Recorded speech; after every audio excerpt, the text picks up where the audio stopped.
high school. It's the same high school my grandpa went to, and I've been long involved in Spokane for a long time. I went away to college because, like most people growing up in Spokane, as a kid, I was like, I'm getting the hell out of here. And went to Washington, D.C., and realized that life isn't actually better on the other side of the country, and wanted to come back to Washington State. I also realized at Georgetown University that the system is rigged against people.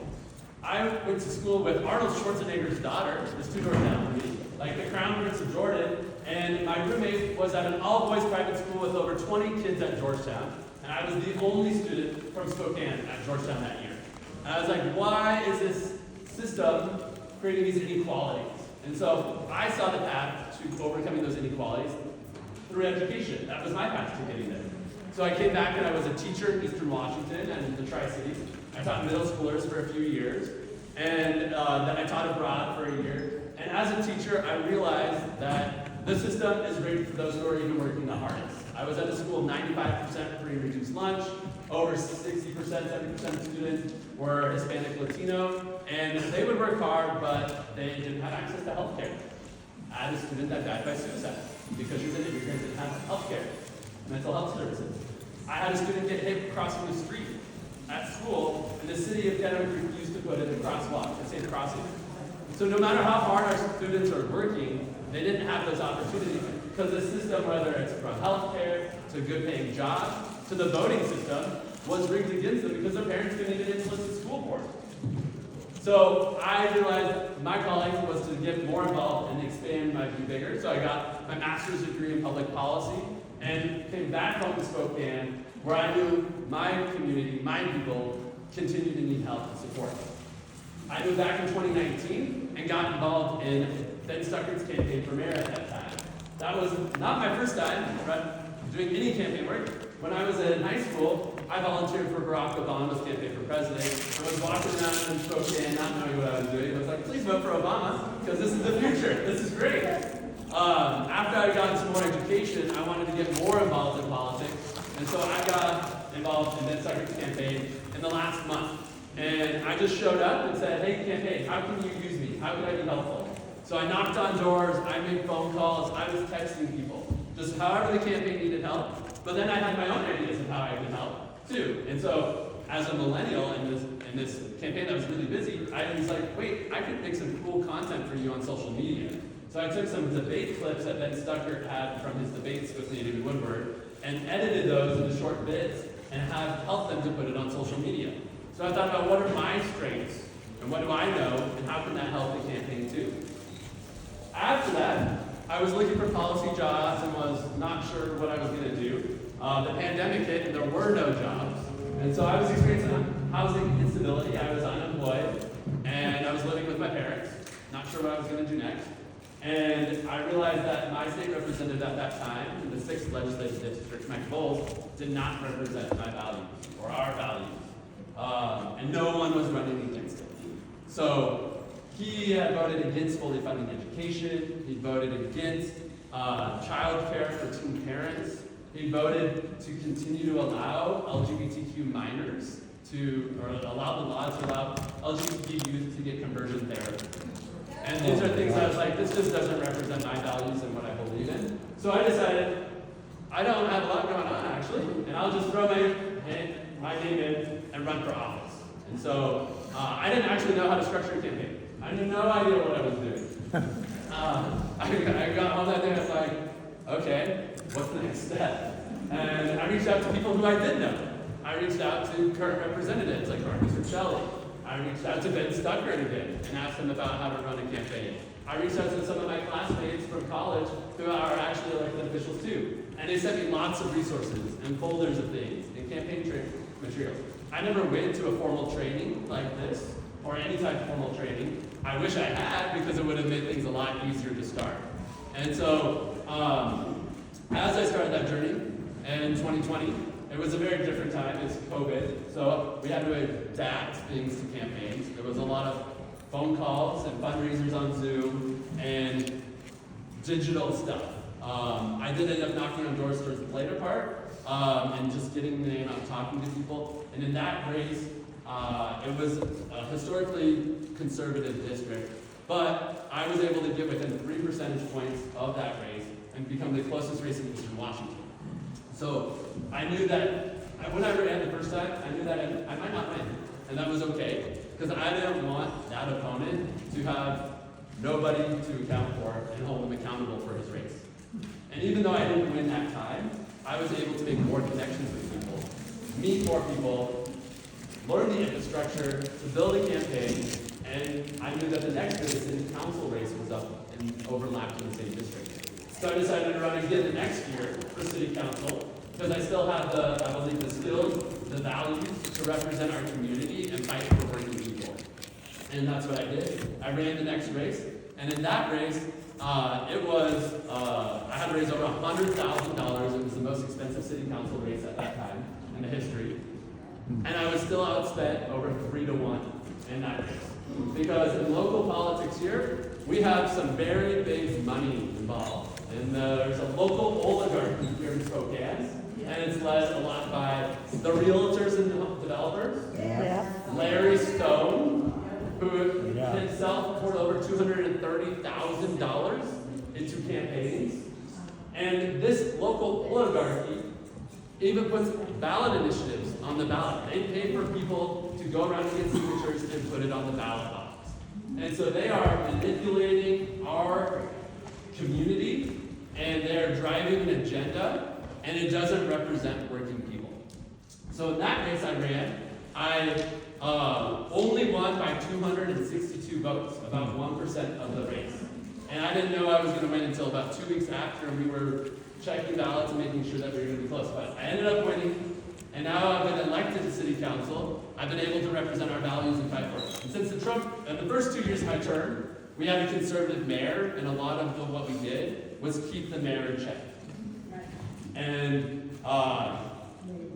Nadine Woodward, and there were a lot of bad policies that she would have gotten away with if we didn't have a supermajority on council that was vetoed for. After that, we've made huge progress locally because of groundwork of people like you, our organizational leaders that are keeping and organizing folks. And we made progress, and we elected our first Democratic mayor in 12 years, which was super exciting. Now, you can give some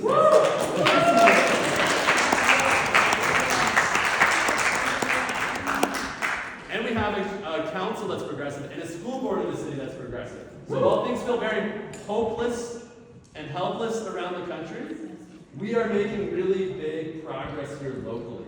But that progress takes the hard work of all of you and all of us and our friends and family and our coworkers to represent our values of working people that are fighting to get ahead so that everyone has that fair shot and not just the oligarchy. They're going to spend money again this election to try to break up the council majority in the city of Spokane. They're doing it to our school boards across the region, and we're seeing that threat locally. But we can fight back by getting involved. And if you are interested in running for office, I saw people are interested soon. That is awesome. But you don't have to be interested right now. You could be thinking about maybe I want to run in 5 years or 10 years.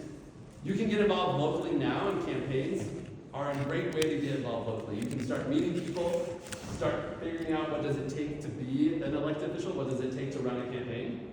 There are other volunteer opportunities too. We need those people placed in all parts of our community.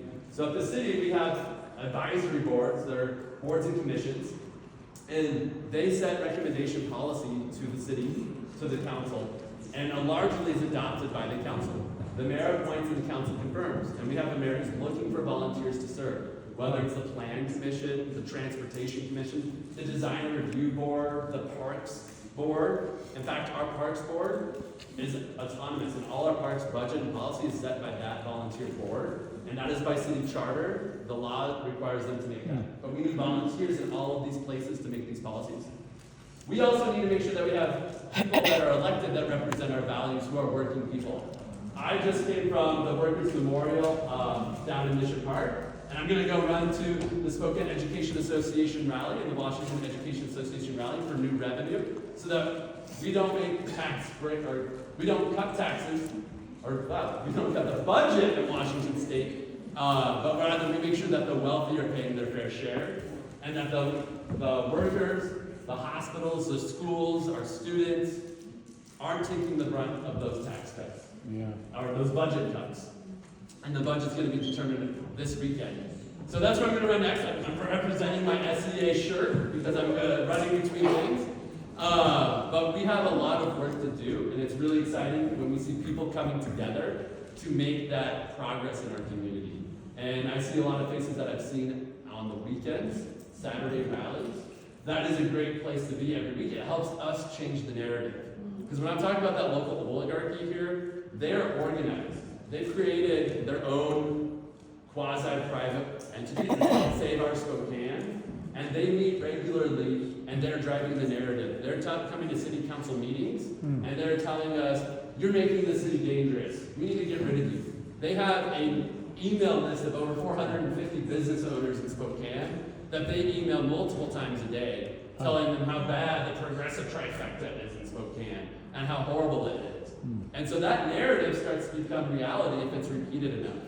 So we need folks that can counter that narrative. They might have the money, but we have the people that can overcome it. And so with that, I have time for a couple questions, or do you want to just keep rolling?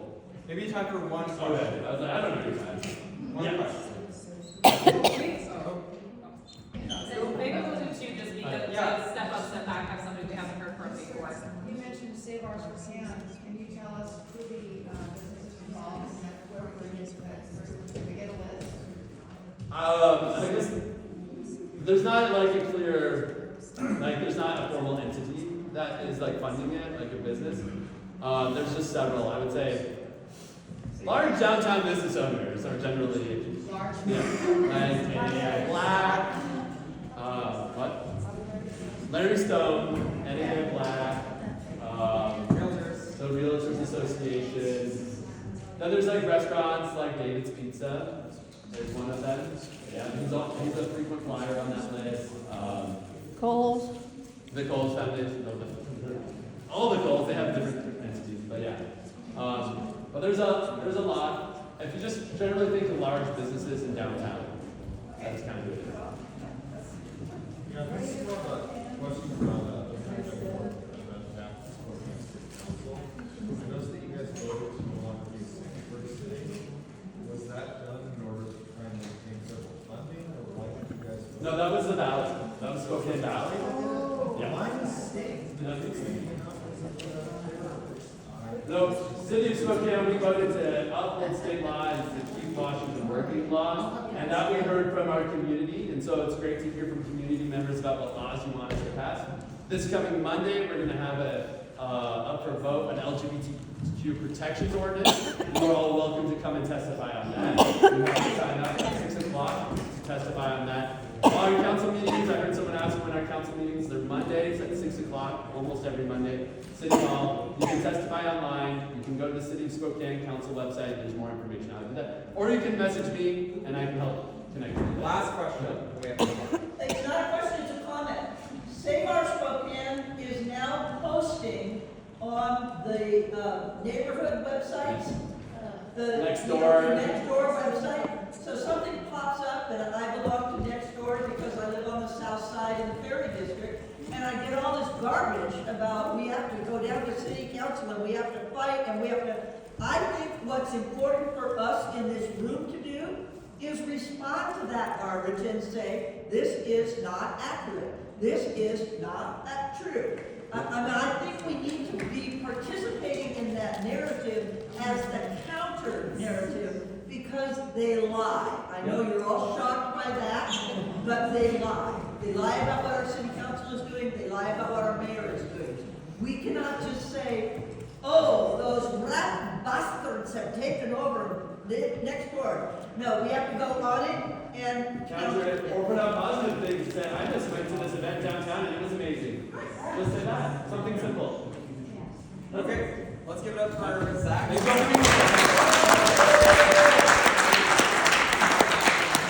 Hey, Zach, one more thing. How can people contribute?